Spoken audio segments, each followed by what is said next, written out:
Javier, ¿qué tal? ¿Cómo le va? ¿Cómo anda? ¿Qué tal, Eduardo? ¿Cómo estás? Último tramo, ¿no? Sí. Listo. La recta final. ¿Y cómo viene? Estamos tranquilos porque cuando vos das tu mejor esfuerzo no tenés nada para recriminarte. Ahora llega el momento en el cual la gente decide, pero nosotros estamos dando nuestro mejor esfuerzo. Quedan ya pocos días de campaña. Nosotros hacemos nuestro cierre de campaña el día lunes en el Movistar Arena a las 19 horas. ¿Lunes? Sí, el lunes. Lunes. Así es que ya después... En el mismo lugar donde está cantando Luis Miguel ahora. Exactamente. Sí, es un lindo lugar. Hay que llenarlo, ¿eh? Bueno, vamos a tratar de hacer los mejores esfuerzos para lograrlo. Creo que son 12.000 o 13.000 localidades, ¿no? 15.000. 15.000. Muy bien, Sí. muy bien. ¿Lo espera? ¿Cómo lo sueña? ¿Como un gran show? ¿Qué?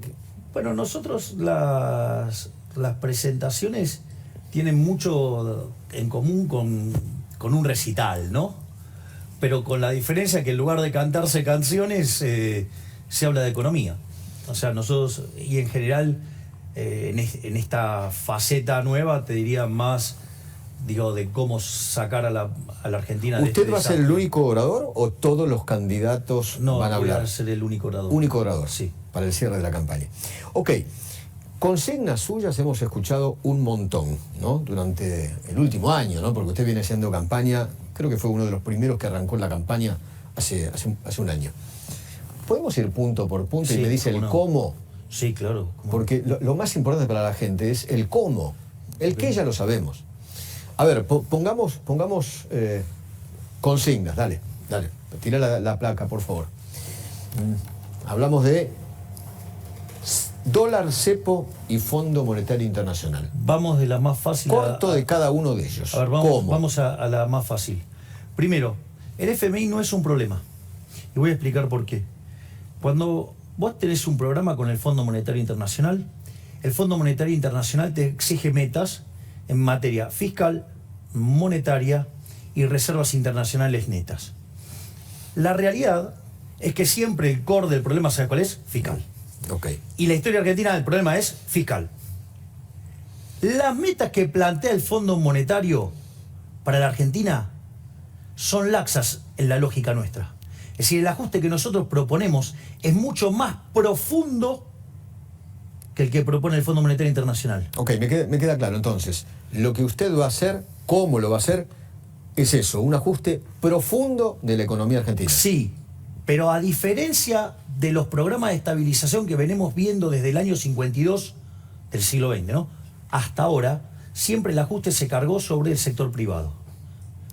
Nosotros, esta vez, consideramos que el ajuste lo tiene que pagar el sector público. Okay. Y eso implica redefinir un montón de cuestiones en términos de partida. A ver, nosotros, por ejemplo, queremos eliminar la obra pública yendo a un sistema de iniciativa privada a la chilena, con way outs a la peruana e incentivos a la suiza. O sea, el Estado no paga la obra pública. Exactamente, las paga el que la usa. Y además son contratos de operar, de construir, operar y transferir. Okay. Entonces, eso se hace porque entonces el Estado podría dar garantías de ingresos mínimos que harían que el costo de la inversión fuera muchísimo menor y te permitiría multiplicar las inversiones. ¿Qué hace con Aerolíneas Argentinas, por ejemplo, una de las empresas deficitarias más grandes de la República Argentina? Les damos un año de working capital, es decir, la caja para poder funcionar durante un año, y se las entregamos a los empleados y que los empleados hagan la depuración. Es decir, no puede ser más que aquellos que no toman los aviones estén pagando o estén subsidiando a los que toman aviones. Es recontra regresivo eso. Por lo tanto, básicamente, la empresa, yo no creo que haya un problema con los verdaderos empleados de aerolíneas. O sea, no la cierra ni tampoco la privatiza. Se la entrego, sí, es una suerte de privatización porque se la entrego a los empleados. Okay. Y los propios empleados se van a encargar de echar a los políticos que utilizan a las empresas públicas como mecanismo de caja. Que eso es lo que las hace ineficientes y eso es lo que hace que no sean competitivas. Entonces, va a estar en el propio incentivo de los que están adentro de la compañía, porque ahora van a ser dueños, de echar a los políticos ladrones. ¿Qué hace con las otras empresas? Hay una cantidad enorme de empresas del Estado. YPF, por ejemplo, tiene que ser privatizada.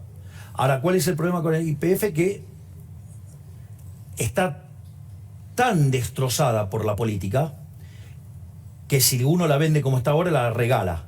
Entonces uno la necesita eficientizar. Digo, si ustedes recuerdan, Menem hizo lo mismo. Primero la eficientizó y después la vendió, y eso permitió que se vendiera muchísimo mejor.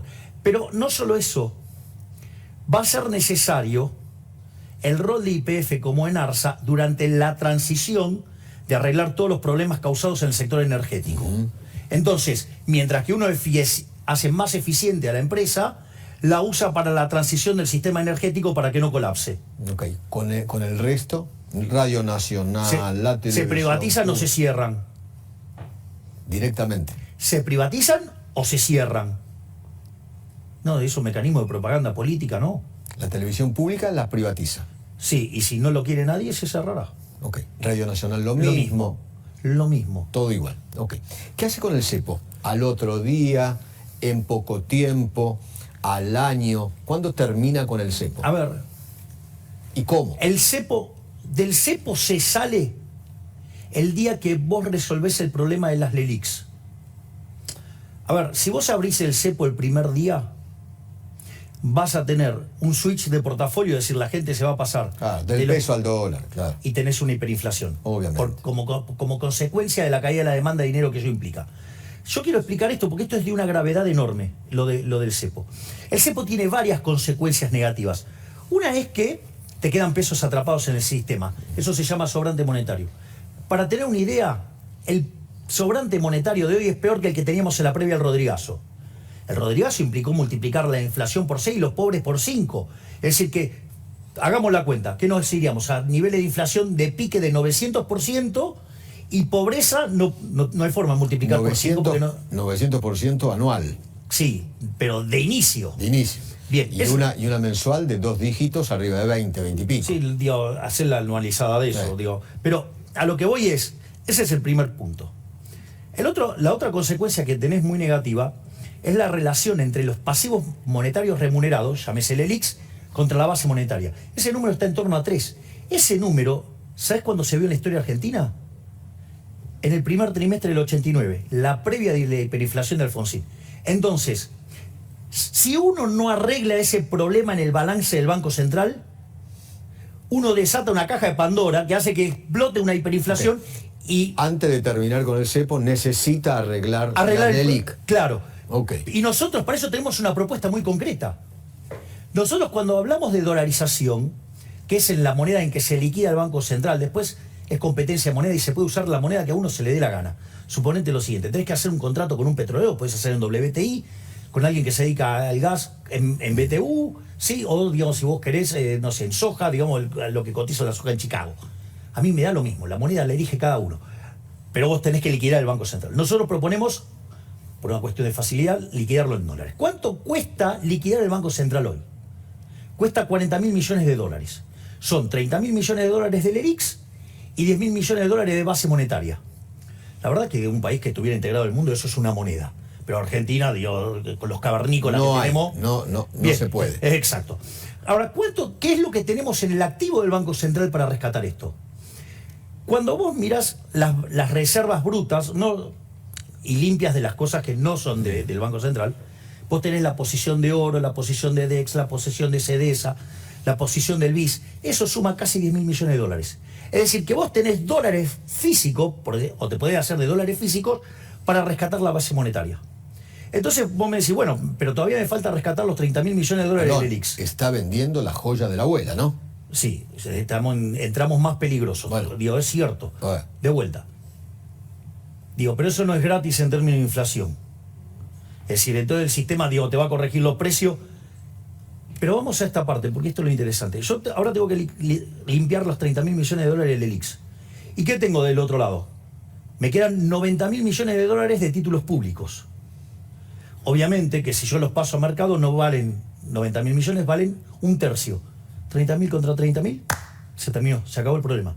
Por lo tanto, en la medida que vos estructurás la salida de las LELIQs, a partir de ahí se saca el cepo. Pero entonces del cepo no se sale inmediatamente. No es instantáneo. Eso lleva un tiempo hasta que terminás con la bomba o termina con la bomba de las LELIQs. Okay. Exacto, porque si no es una hiper. Y yo digo, no estoy dispuesto a cargarle a los argentinos una hiper, porque una hiper va a llevar los niveles de pobreza arriba del 90%. Salir del cepo implica un solo dólar, no Obviamente. 50 y pico como hay ahora. Exactamente, se unifica el mercado de cambios. Bueno, pero esto es una... ¿Eso es automáticamente o cuando se termine con la LELIC? Cuando se limpia el cepo, abrís. Ah, ok. Cuando se limpia el cepo, se abre. ¿Y eso en cuánto cree usted que lo puede hacer? Como mucho, Usted asume... Como mucho 3 meses. Diciembre, enero, febrero, en marzo del año que viene. Más o menos. Exactamente. Ok. Vamos a los otros temas. Porque hay temas muy preocupantes. Inflación. Uno de los grandes temas. ¿Cómo hace usted para terminar con la inflación? Para bajarla. Vamos por definición y vemos por qué la vamos a erradicar de por vida, la inflación. La inflación Mire que queda grabado eso, ¿eh? Con Mauricio si Macri... nosotros llegamos al poder, si yo soy presidente y dolarizo, es decir, elimino el Banco Central, se terminó la inflación en Argentina. Mire que Por Mauricio eso Macri en campaña, como usted ahora, dijo en 5, es fácil, en 5 minutos. ¿Sabes cuál es el problema de Eduardo? Que él se rodeó de radicales, de la coalición cívica y de las palomitas, digamos, que le jugaban todos en contra. Vamos por esto. La inflación es siempre y en todo lugar un fenómeno monetario que se ¿Cómo genera la erradica? por un exceso de oferta de dinero, ya sea o porque emití o porque cayó la demanda, o las dos cosas que hacen que el poder adquisitivo del dinero caiga, es decir, todos los precios despreciados en pesos sube. A ver, si yo estoy hablando de eliminación del Banco Central, desaparece el peso. Por lo tanto, la cantidad de dinero dentro de la economía lo determinan los agentes. Por lo tanto, demanda y oferta siempre están mapeados. ¿Sabe qué quiere decir? No puede perder poder adquisitivo la moneda que elijan los argentinos. Y además, puede ser el dólar o puede ser de vuelta el renminbi, o sea, el yuan, puede ser la libra esterlina, o puede ser el yen, el que quiera, a mí me da lo mismo. Se terminó la inflación. ¿Por qué? Porque le rompí la máquina de imprimir billetes a los políticos ladrones. Pero la inflación entonces la erradica el día que se termina el Banco Central. Exactamente. Pero el Banco Central usted no lo elimina el primer día. Eso también es cierto, que no se elimina el primer día. Nosotros estamos, por ejemplo, en el caso de Ecuador, el proceso de la dolarización tardó 9 meses. Perdón. Entonces, con usted como presidente, mínimo en 9 meses todavía va a haber alta inflación. Sí. A ver, y hay algunas cosas todavía para analizar. Ecuador, ¿qué hizo? Le exigió a la gente que cambie los sucres por dólares en 3 meses. ¿Cuál es el problema? Hay un problema de índole operativo. El billete más grande de Argentina, que encima hay poquitos, es el 2.000 pesos, son menos de 4 dólares. Exactamente. ¿Qué quiere decir esto? Que tenemos un problema de coordinación o de organización, que necesitamos billetes chiquitos que no tenemos. Eso hizo que, por ejemplo, en Ecuador lo quisieron hacer en 3 meses, no pudieron, a los 6 meses tampoco, recién pudieron a los 9 meses. Esa es una alternativa. La otra alternativa es utilizar la del Salvador. Que esto es, básicamente la gente cambiaba los colonos por dólares cuando se le daba la gana. Ese proceso demandó 24 meses. Ahora, hay algo interesante, que esto es lo interesante de la propuesta de Emilio Campo, que, Dios mío, tiene un montón de elementos muy positivos, es... Vos dejás que la gente cambie los dólares. Ahora, cuando convirtió 2/3 de la base, digo, es como una suerte de plebiscito y ahí se dolariza obligatoriamente y ahí queda la economía dolarizada. Como poco deben ser 9 meses, como mucho deben ser 24 meses. Pero de acá a 2 años se terminó el problema de la inflación. 2 años como máximo, según usted. Ok. Willy. En el caso eventual, obviamente, de que asumas el 10 de diciembre, inmediatamente vas a tener que tener un presupuesto aprobado. Y mi pregunta ahí está relacionada con qué número le pones en lo fiscal, equilibrio fiscal, primario, superávit, cuánto le pones de superávit, y qué número le pondrías de inflación y crecimiento. A ver, vamos por parte. Sistemáticamente, cuando me ha tocado votar en las cuestiones presupuestarias, he señalado que cualquier presupuesto con déficit fiscal es inmoral. Por lo tanto, no acepto presupuestos, ¿sí?, que tengan déficit fiscal. Primer punto. Segundo punto, obviamente que ello requiere ajuste. El ajuste no tiene que caer en el sector privado, tiene que caer sobre las partidas de donde muerde la política. Se terminó que pague el ajuste el sector privado, lo tiene que pagar la política. Entonces, no acepto ningún presupuesto con déficit fiscal. No acepto ningún presupuesto ¿sí? Que tenga aumento de impuestos. Si quieren hacer otra cosa, no sale y gobernaré con el anterior y se licuarán las partidas. Y con lo cual, digamos, o sea, las transferencias discrecionales, que son esos 5 puntos del PBI, que usan como resultado del desvío entre la inflación que pone en el presupuesto y la observada, bueno, todo eso lo vamos a hacer ahorro fiscal. Las cuentas las vamos a poner en orden. Se acabó el déficit fiscal también.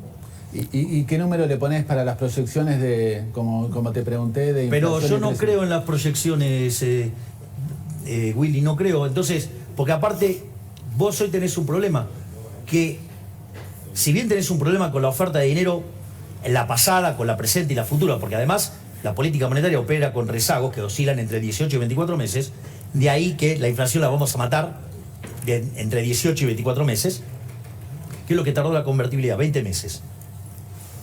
El problema es que vos tenés una caída de la demanda de dinero. Y esa hace que sea absolutamente imprevisible qué va a pasar con la inflación. Entonces, la verdad que ponerme a hacer elucubraciones sobre números que son ciencia ficción no tiene sentido. Nicolás Kreplak, sabe usted quién es, ¿no? Sí, era el ministro de Salud. Sigue siendo. El ministro de Salud de la provincia de Buenos Aires. Dijo que usted es un burro y un mentiroso. Usted se metió con el tema de la salud, ¿no? El sistema de salud comienza con Perón, ante la sociedad de beneficencia administrada a dinero público. ¿Qué tiene para decir con respecto a esto? Bueno, yo tengo... ¿Cuál es su propuesta? Bueno, ahí nosotros, lo que tiene que ver, vio que nosotros vamos a llevar la cantidad de ministerios a 8. Sí. Que es el Ministerio de Economía, Infraestructura, Capital Humano, Relaciones Exteriores, Seguridad, Justicia, Defensa, ¿sí? Y Ministerio del Interior. Nosotros digamos, todo lo que tiene que ver con... En el Ministerio de Capital Humano va a estar Niñez y Familia, va a estar la salud, va a estar la educación y el trabajo. Es decir, porque lo importante es el capital humano. El capital humano explica 70 puntos porcentuales del crecimiento económico. Y usted tiene capital humano de primera generación y segunda generación. Primera generación es que la gente coma y esté sana.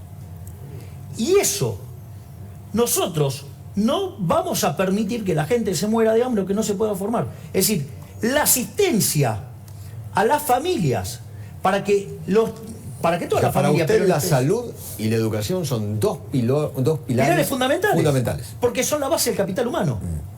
Ahora, lo que nosotros queremos discutir, primero que hay varias cuestiones. Habría que encontrarle al ignorante ese que, la salud, sí, y la educación, son prestaciones que están derivadas de las provincias. Entonces nosotros podemos proponer, y nosotros lo que queremos es, ¿qué es en el fondo el sistema de salud? Pero el sistema de salud va a ser gratuito, como hasta ahora. ¿O usted lo quiere cambiar? Usted lo que necesita es asegurar que todos es un seguro. Y lo que hay que asegurar es que todos tengan acceso a una prestación mínima o una canasta mínima. De hecho, eso requiere... ¿Cómo lo va a hacer? Bueno, una de las cosas que eso requiere, hay que mirar quiénes son los que tienen seguro, es decir, quiénes son los que están asegurados. Por ejemplo, si vos tenés una prepaga baja, si lo que trabajan, estamos todos asegurados. Exactamente. Bien. Ahora, el punto es que hay gente que no está asegurada. Millones y millones. Bien, y millones. Entonces, lo primero que hay que hacer, hay que identificarlos. Y después, se elige en cada provincia cuál es la canasta que se le va a asegurar. Y una vez que se le asegura esa canasta, esa persona elige en un sistema competitivo quién se la brinda. O sea, como en la educación usted propuso el voucher, ¿va a haber un voucher para la salud? Trabaja como una suerte de voucher. Te dan una tarjeta y vos vas y te haces, que te brinden esos servicios. Es más, una de las cosas que nosotros estamos planeando y que las vamos a traer, que está perfectamente implementado en México, que es maravilloso, son hospitales ambulantes. O sea, concretamente son 18 micros, 18 camiones, y te dan prestaciones, porque, el doctor Signa acá lo podría decir. Ahí está. Lo más importante que es la prevención, la detección temprana de estos problemas. Bueno, ¿qué es lo que hace esto? Lleva todos esos servicios... No, bueno, el hospital es de última instancia, ya estás... Exacto. Entonces, ¿qué es lo que hacen estos sistemas? Van, por ejemplo, a una intendencia. Se ponen en una intendencia, y se determina cuántos días es necesario estar. En algunos casos puede demandar 3 días, en otros casos puede demandar un mes. Pero es un mecanismo por el cual uno le lleva la salud a la gente. Entonces van, se atienden, se hacen los análisis y algunas cosas se pueden resolver ahí mismo y si son muy complejas se derivan al hospital. Claudio. Sí. Javier, voy a agregar, leí el artículo, por supuesto, donde lo critica Kreplak. Usted tiene razón, Kreplak es un burro, acá lo dijimos 1000 veces, porque solo le voy a dar a Kreplak varias fechas para que vea que usted en algún punto tiene razón. El hospital de clínicas que todos conocemos, de la Universidad de Buenos Aires, en la avenida Córdoba y Ascuénaga, se fundó en 1881, no estaba Perón. No era Perón, claro. El Hospital Italiano de Buenos Aires se fundó en el año 1872, no Tampoco estaba Perón. El Hospital Rivadavia, la maternidad del Hospital Rivadavia, se fundó en el año 1921, no estaba Perón. El Hospital Ferroviario se fundó en el año, se inauguró en el año 1940, no estaba Perón todavía como presidente. De tal modo que la salud pública, la salud pública es la salud. No es solamente la salud del público, es la salud general de una población. Es más, si usted me permite, doctor, para complementar lo que usted está diciendo. Argentina a fines del siglo XIX tenía el mejor sistema de salud del mundo. Eso estoy diciendo, exactamente. Claro, bueno, por eso digo que es para complementar. ¿Y cómo se formó? Porque esto es lo interesante. ¿Cómo se formó? ¿Cómo se agrupaba la gente? Por comunidades. Por colectividades, eventualmente. Exactamente. Entonces aparece el hospital italiano, el español, el alemán. Exacto. Claro. Sí fue. Después, ¿de qué otra manera se agrupaban? Se agrupaban por trabajo. Sí, las obras es. sociales. Entonces, por ejemplo, ¿cuál fue la primera obra social más grande de todas? La fraternidad. ¿Por qué cuál era el negocio más grande de la Argentina? Los ferrocarriles. Y por eso fundaron el Hospital Ferroviario en 1940. Claro. Es más, Después apareció Onganía que destruyó todo, Sí, porque bueno, la ley no, 18610 es la ley de Onganía que le regaló las obras sociales a los sindicatos, que ahí empezamos a romper el sistema. Pero déjeme contarle algo de esto que usted decía, Javier. En la Argentina hay ya una propuesta mínima de asistencia o de acceso a la salud que se llama Programa Médico Obligatorio, PMO. Esto lo creó el ministro Alberto Massa en la época de Menem y todavía sigue funcionando. Usted tiene que garantizarle prestaciones mínimas y el PMO debería actualizarse, por supuesto. Es una propuesta de beneficios mínimos indispensables para cualquier persona. es la canasta de seguros que mencionamos recién, Exactamente, doctor. por eso digo, existe ya, hay que mejorarla y generar equidad en salud, que es el término que yo le propongo que use, la equidad en la salud, la equidad en el acceso a la salud. Creo que esto es lo que deberíamos profundizar un poco. Pero lo que dijo Kreplak es una burrada, está claro, porque antes de Perón había salud. No hay absolutamente ninguna. Perón encontró un secretario de salud que se llamó Carrillo y organizó alguna cosa vinculada con la propuesta de generar más camas en la República Argentina, que también lo podemos discutir cuando quiera. Lo cierto es que hace falta tender puentes entre todos estos subsistemas. Y la verdad es que a lo mejor un seguro universal de salud, al tipo como se hace en Europa, como se hace en Italia, o en Francia, o en Gran Bretaña, podría ser una alternativa absolutamente es lo que nosotros válida. estamos proponiendo. Usted lo llama voucher, en Europa lo llaman Está bien, pero seguro. Porque ahí el punto es si yo decido financiar a la demanda o a la oferta. Cuando yo decido financiar la demanda, genero competencia y genero bienes de mejor calidad. Claro. Ese es el trick. Tío, o sea, nadie se queda sin salud, nadie se queda sin educación, nadie pierde esos bienes a los que accede. Lo que cambia es el mecanismo a quién se lo financia. Si yo financio la demanda o si yo financio la oferta. Cuando financio la oferta, termino generando clientelismo y encontramos esta solución. Ok, ¿pasamos a otro tema? Sí, claro. Así vamos puntualmente al cómo usted lo va a hacer. Inseguridad. ¿Cómo va a hacer usted para bajar la inseguridad? Terminar es imposible, Bueno, pero bajar los índices de asesinatos y violencia. Acá ganan los delincuentes, nunca las víctimas. Bien, eso, bueno, pero ese es un punto fundamental. Nosotros, ¿qué es lo que hemos dicho? Hay una nueva doctrina en materia de seguridad para nosotros, que es el que las hace, las paga. ¿Qué quiere decir esto? Se terminó con el zafaronismo. Porque ¿qué es lo que hizo el zafaronismo? Puso a la víctima en el lugar del victimario y al delincuente como una víctima. O sea, invirtió la víctima de la sociedad. Exacto, invirtió los planos. Entonces, esto pasó a mediados de los 60 en Estados Unidos, en New York. Esto fue lo que inspiró a Gary Becker a escribir lo que se llama el artículo Crimen y Castigo, donde desarrolla el análisis económico del derecho, cuya aplicación práctica, ¿quién es? Giuliani, y funcionó muy bien. Ese es, si usted quiere, nuestro... El sistema de las ventanas rotas. Exactamente. Es decir, si rompen una ventana y la pagan... Si empiezan por el delito menor y no haces nada como Estado, seguramente va a aparecer un delito mayor. Ese es el primer punto. O sea, una doctrina de seguridad. Otra cosa que nosotros proponemos, las áreas de seguridad interior y la defensa nacional e inteligencia van a estar integradas. De hecho, esta es la primera vez en la historia que un vicepresidente en Argentina no va a ser decorativo. Es decir, Victoria Villarroel va a estar a cargo va a hacer algo que lo va a organizar ella, los temas de seguridad interior y defensa nacional. Y eso, estas fuerzas tienen que trabajar de modo integrado, porque si trabajan de modo integrado, el combate con el crimen es mucho más fácil. Pero perdón, espere Sí. Porque está metiendo en un tema muy urticante, porque una cosa son las fuerzas de seguridad y otra cosa Sí. son las Fuerzas Armadas. Bien. Y las Fuerzas Armadas no pueden estar para combatir el delito. No.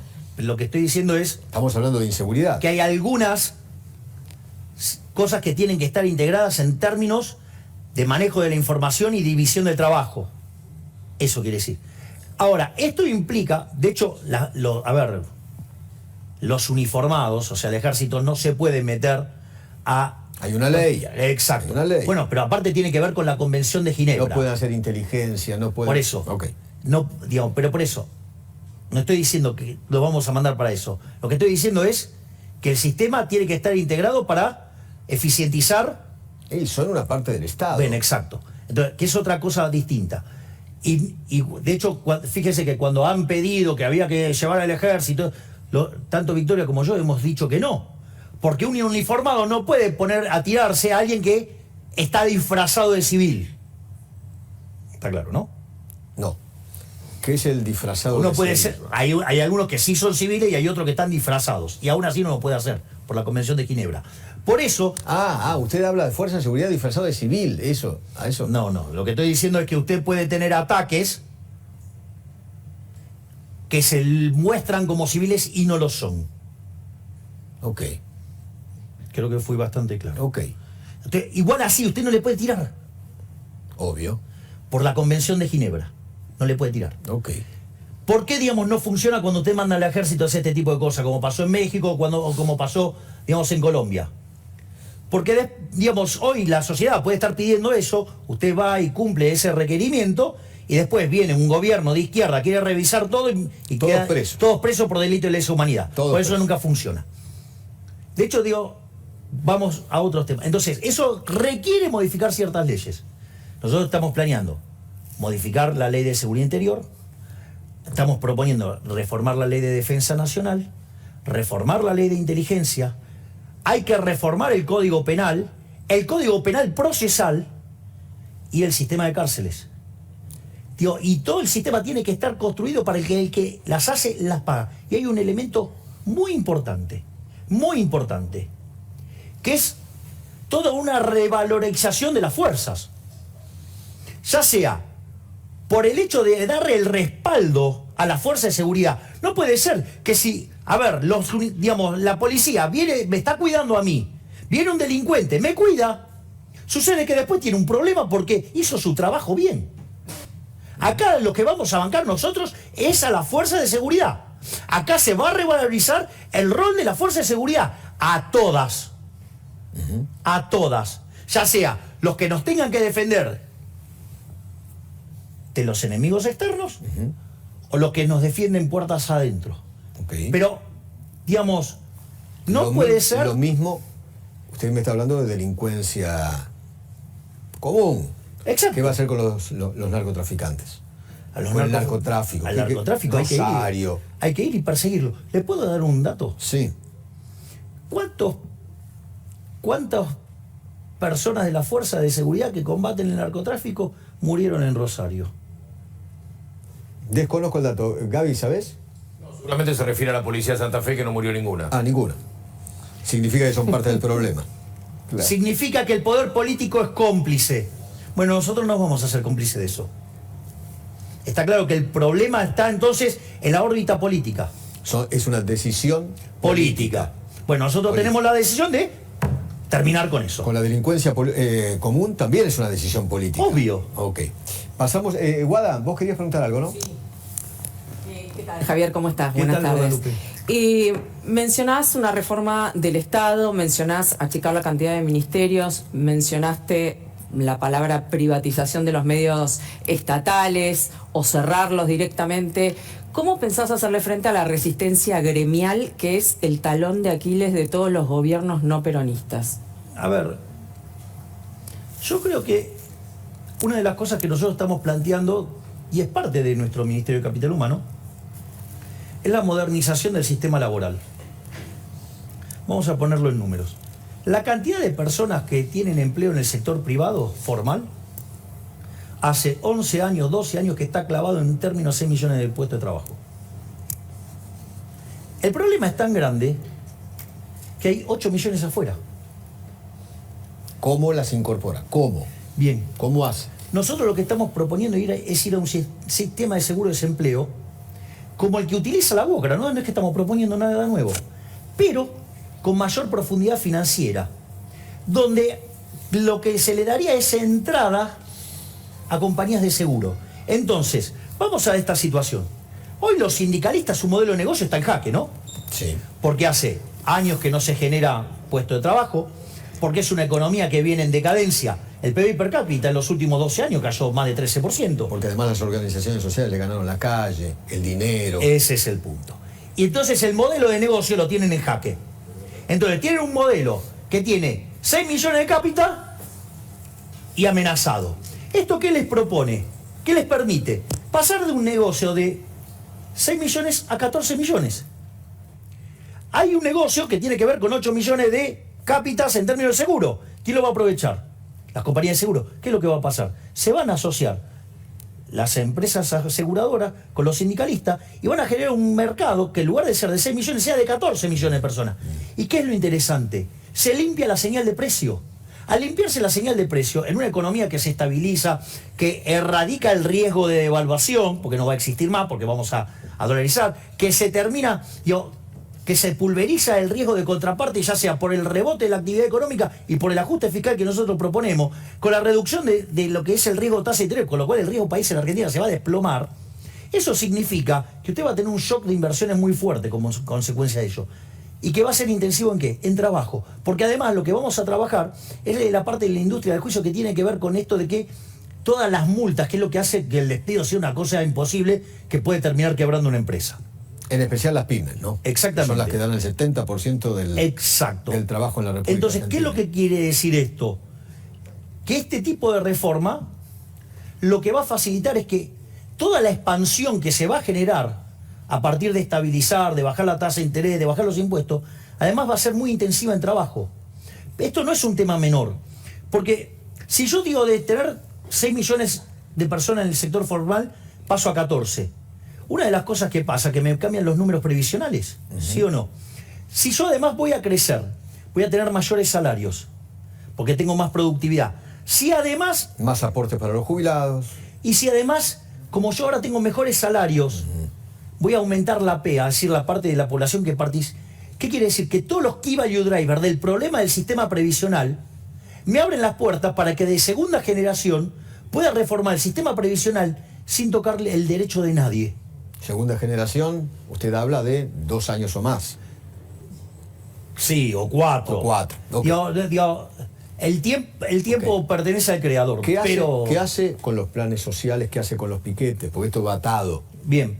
A ver, los planes sociales, nosotros consideramos que aquellos que reciben un plan social son víctimas, no victimarios. Es decir, son personas que como consecuencia de la intromisión del Estado adentro de la economía, se quedaron sin trabajo. Esclavos del siglo XXI. Son los esclavos del siglo XXI.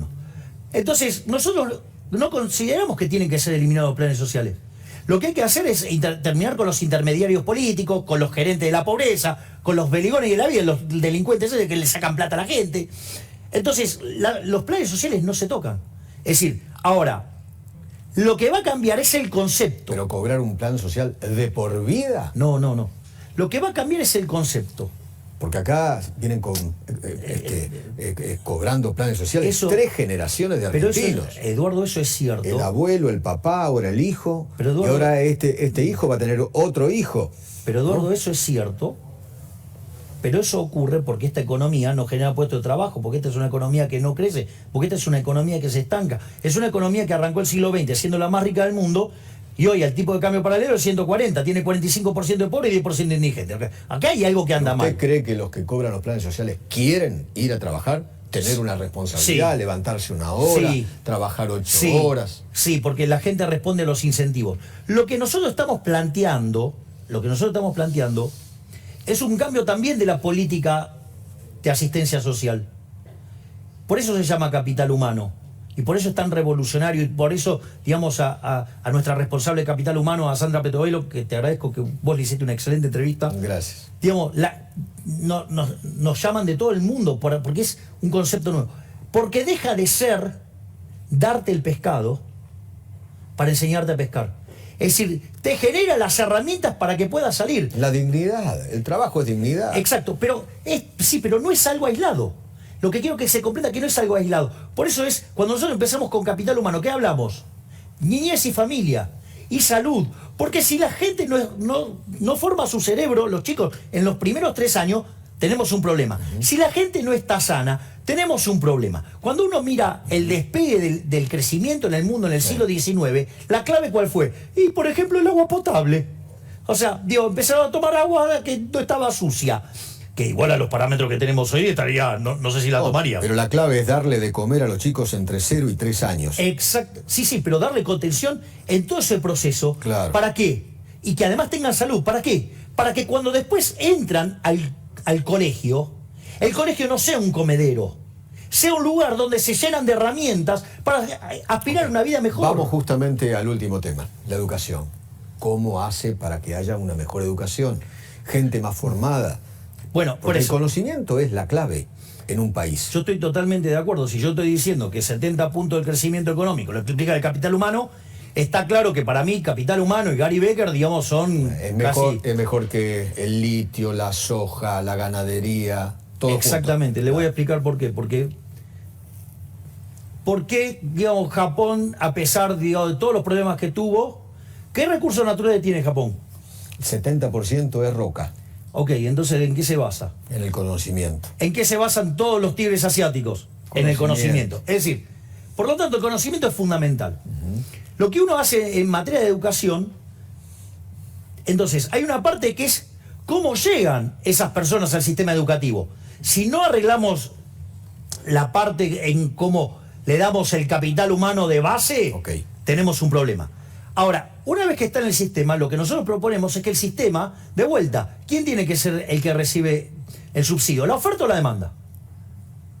Porque si yo el subsidio se lo doy a la oferta, se cobran la plata y después me dan un servicio espantoso y se quedan con el monopolio encima. Y además me adoctrinan, tengo un montón de otros problemas. Tienen a los Baradel de la vida. Bien, exacto. Así como tienen a los Beliboni, acá en la educación tienen a los Baradel de la vida. Sí, hay otra parte más importante, que es, digamos, o sea, los que fijan los contenidos. Por Entre eso, otras cosas. Entonces, los nosotros, Cetera de la vida. entonces, ¿qué es lo que nosotros pretendemos? Pretendemos que en lugar de darle el subsidio a la oferta, se lo tienen que dar a la demanda. ¿Para qué? Para que eso genere competencia. Y eso, la competencia... Mire, el sistema de voucher, por ejemplo, se usa en... Conocí la persona que lo maneja. En Suecia. Tiene 40 colegios. Tiene 25.000 alumnos. Los que participan de ese programa son los mejores en ciencia, los mejores en inglés y los mejores en matemática. El resultado es... Pero se matan por entrar en esos colegios. Y no es que usted no tiene el financiamiento está. Va con un voucher, pero ¿qué se genera? Competencia. ¿Qué me van a decir? ¿Que los suecos tienen mala educación a nivel mundial? Entonces, ¿se puede hacer? Sí. Ok. El problema es que vamos contra los que manejan esas cajas. Y ahí está el problema. El problema no es que Usted no puede hacer cosas... Termina con las mafias, digamos. Exactamente, porque de ahí también come la política. Ok. ¿Le puedo pedir un favor? Sí, claro. 30 segundos. Charlamos 40 minutos. 40 minutos. Se me pasó como si nada. No, mejor. 30 segundos, ¿por qué deberían votarlo el 13 de agosto? Lo único que tengo para decirles, argentinos, es que una Argentina distinta es imposible con los mismos de siempre. No podemos pretender resultados distintos haciendo siempre lo mismo. Y hoy, básicamente, el problema radica es que la solución está en manos del propio problema.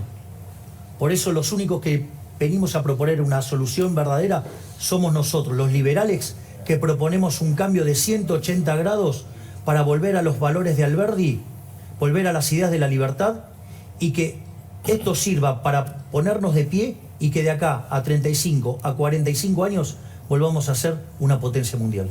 Gracias, Gabriel.